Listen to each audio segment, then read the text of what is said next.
She lost her job for being kind. And honestly, that was the best thing that ever happened to her. Sarah was a single mom. 2 kids, 1-bedroom apartment, and a cashier job that paid just enough to keep the lights on. Not enough to save money. Not enough to breathe easy. Just enough. Every single month, she was counting dollars to make sure there was food on the table and shoes on her kids' feet. She wasn't living. She was surviving, and she did it with a smile every single day. This is the story of what happened when one small act of kindness, paying for a stranger's groceries, cost her the only job she had, and what came after that nobody saw coming.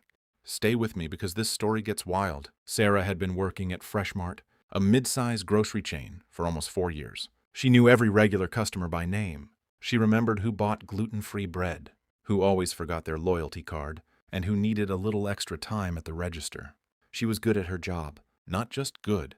She was the kind of employee that customers actually asked for. But her manager, David, was a different story. The kind of boss who watched the clock more than he watched his team. He had a rule. Keep the line moving. No delays, no exceptions, no excuses. Efficiency over everything.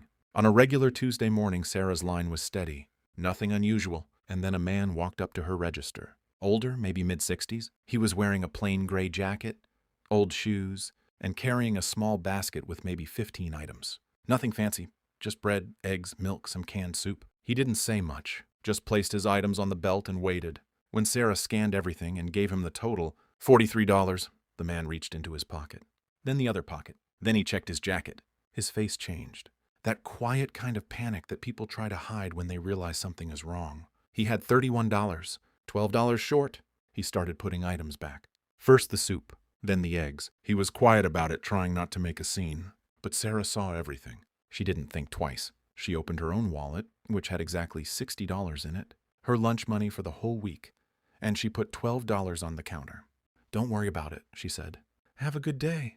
The man looked at her like she had just done something impossible. He said thank you, picked up his bags, and walked out.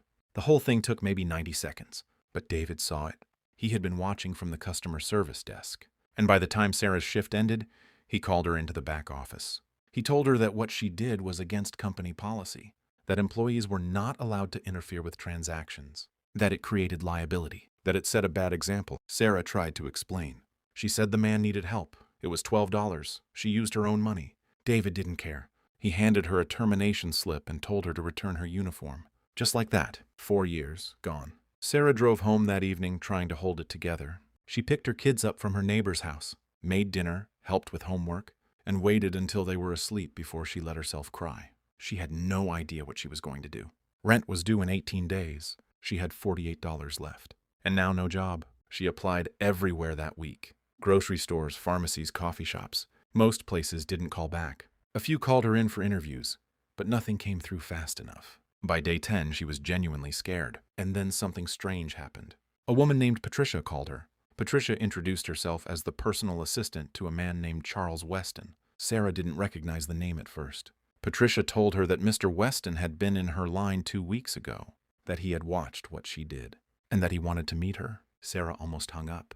It sounded too strange. But Patricia gave her a number to look up. Charles Weston. And when Sarah searched the name, she understood why Patricia was calling.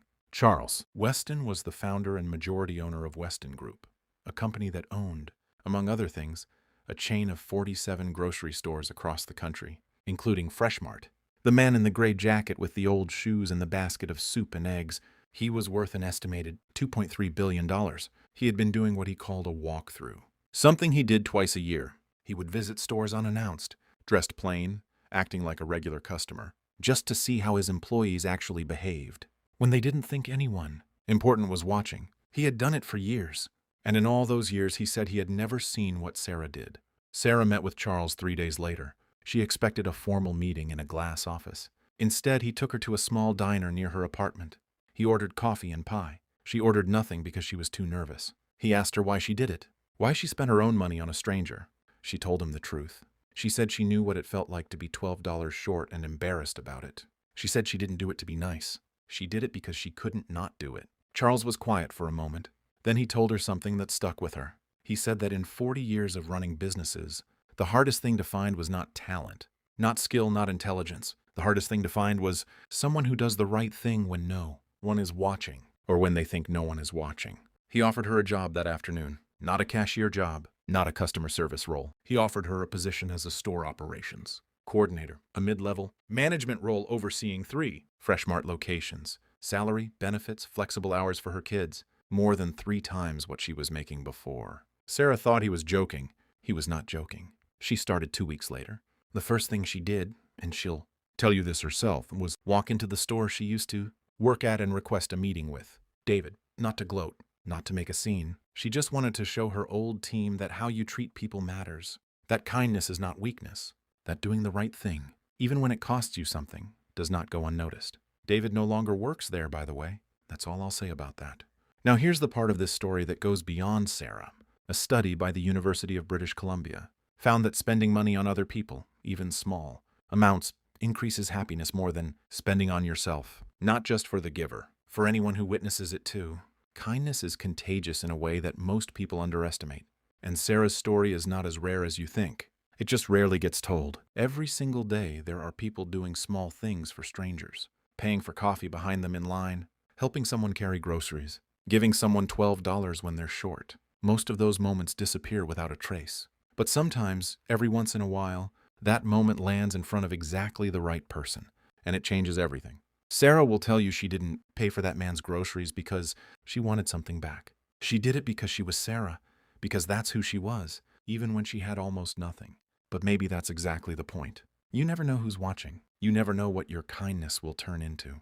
And you never know when the smallest thing you do will open a door you didn't even know existed. So the next time you're standing at a register and someone's $12 short, you already know what to do. Watch the next video on your screen right now. You won't regret it.